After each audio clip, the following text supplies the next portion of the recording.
Hey, and welcome guys. Thanks for joining me today. No build video today, just showing a completed project.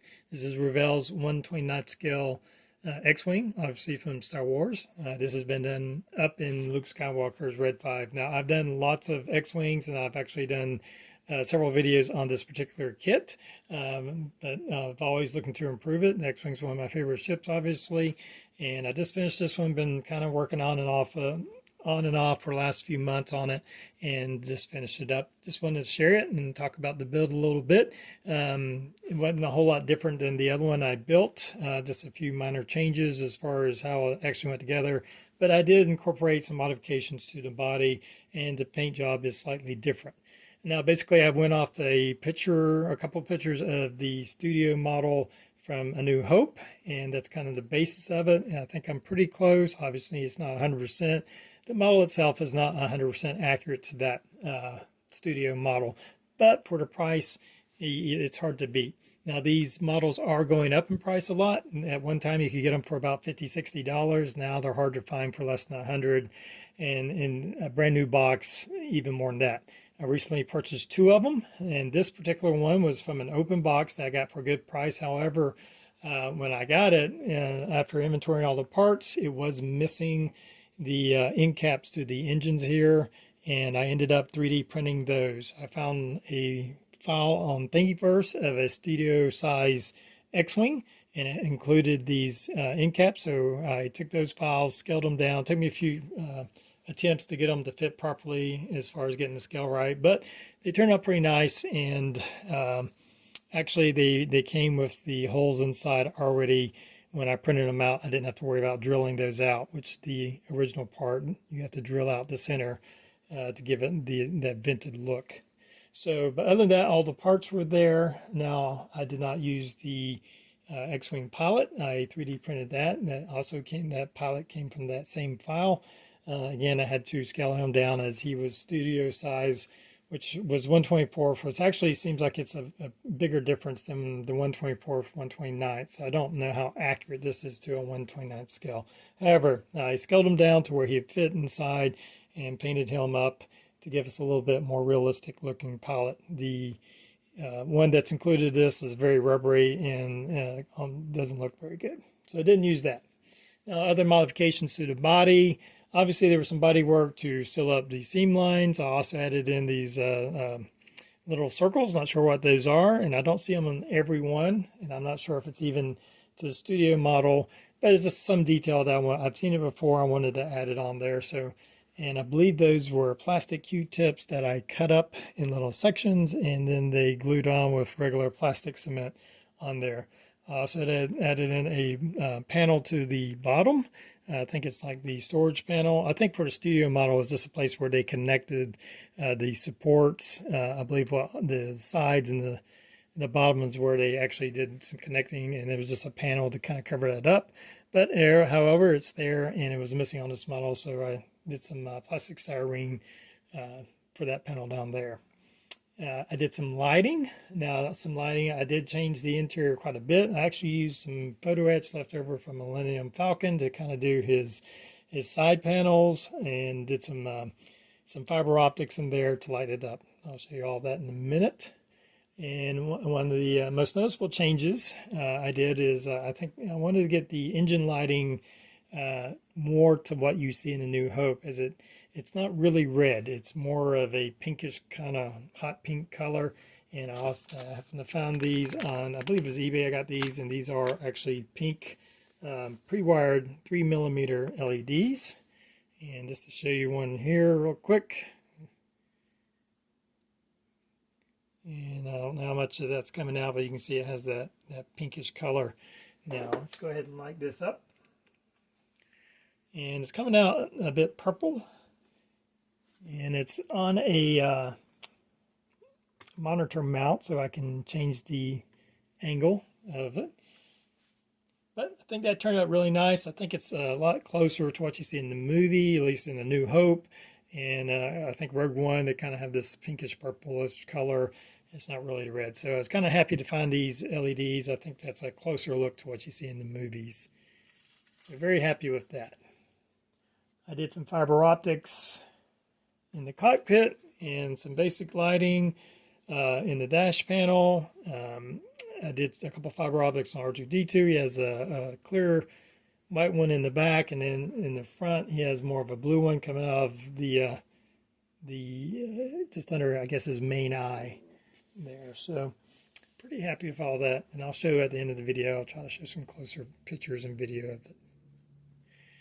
Just kind of go over the some of the products after it's assembled. This is kind of my go-to primer, and this is something I actually find at Dollar General. It's about the same price as Krylon or Rust-Oleum, any of those, but I've always had good luck with this. It's always worked well. It always sprays nicely and lays down. This is something I've used and I trust, and I've never had any issues. So it's kind of my go-to spray primer whenever I'm doing something like this. Now, my base color was done in this Vallejo Model Air, the USAAF Light Gray, 71.296. And this has that little bit of, even though it says it's light gray, it's more of a white with that little bit of a beige color, which is, I think, what you see in the X-Wings. Really happy with that. I think that's a pretty good match for a base color. There's so much weathering and darkening that, I think as long as you get it in the ballpark, the base color doesn't matter a whole lot, because you're going to be darkening up the paint quite a bit with all the different things. For the most part, I used Vallejo paint to do all the different panels, and that's the great thing about this kit. There's so many different panels, and one of the things I kind of noticed on this one is it looks like this section here and section all the way around in the studio model looks to be kind of a light blue-gray color. And like the ship's almost was blown in half, and they fixed that part because it wraps all the way around from what I noticed.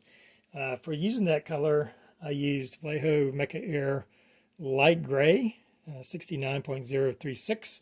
Now this light gray has a little bit of a bluish tint. I didn't know that when I originally purchased it, and I sprayed it on something else that I did want a light gray and wasn't happy with it, but in this case it's what I needed. I wanted something with just a tint of a light bluish on it, and so that's what I use for these colors here.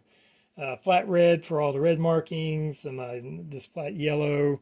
There's a small green panel that I've noticed that I used. I used some other grays, some darker grays. I used a lot of this model color black gray to do some of it. I didn't want to use actual blacks because it tends to have a better look, not quite as stark as a true black.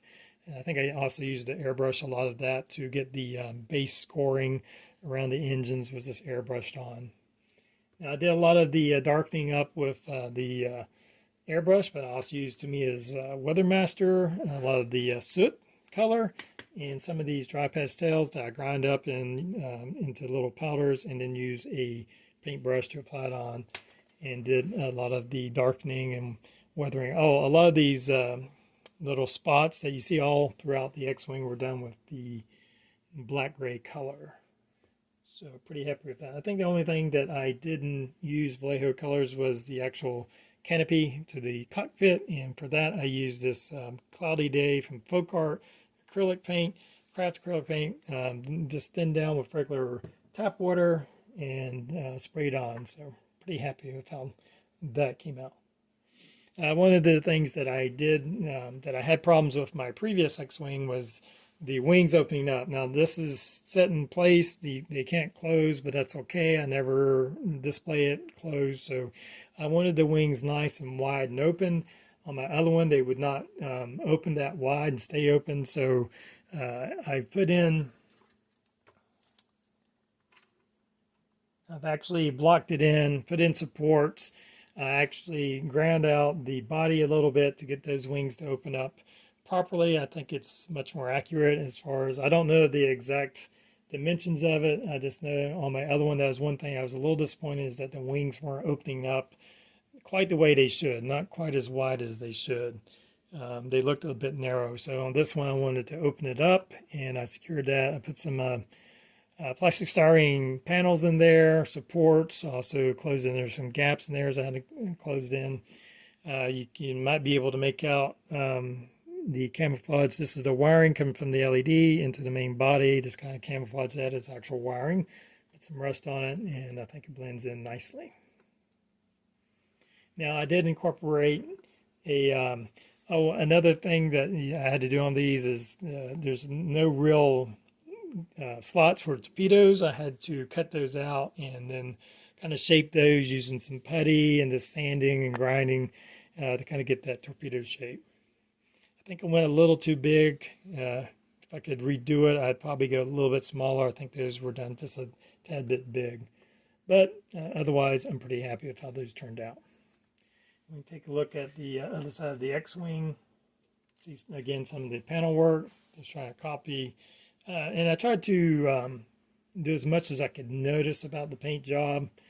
I had to repaint these spirals on the here. They were blasters. And I just took some masking tape and circled around and then painted that with a light blue color. Now my box that I'm setting on was I made the box out of some MDF board and some spare plywood that I had, and it contains just a simple audio box, a little sound recording device that I bought. I think it was about $10. I got it on eBay, I believe. And I simply just recorded a sound off YouTube of a X-Wing TIE fighter fight. So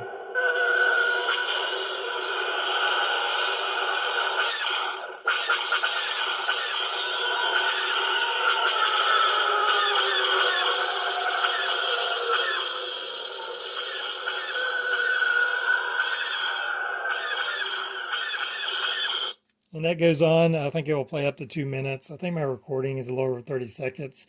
So that's just controlled with a momentary switch, cuts it on and off. Very simple, easy way to add sound effects. Maybe I can move on to something more complicated in the future, but that was an easy way to achieve some sound effects. So overall, I'm very happy with how that turned out. Again, one of X-Wings is one of those that you can just keep, you learn something new every time you build them. I think I made some good improvements over the last one, especially in the lighting, the body work, and I have another one to build, one day in the future. Maybe a year from now, I'll try to build the other one. So anyway, guys, thanks for joining me, and until next time, everybody have a good one.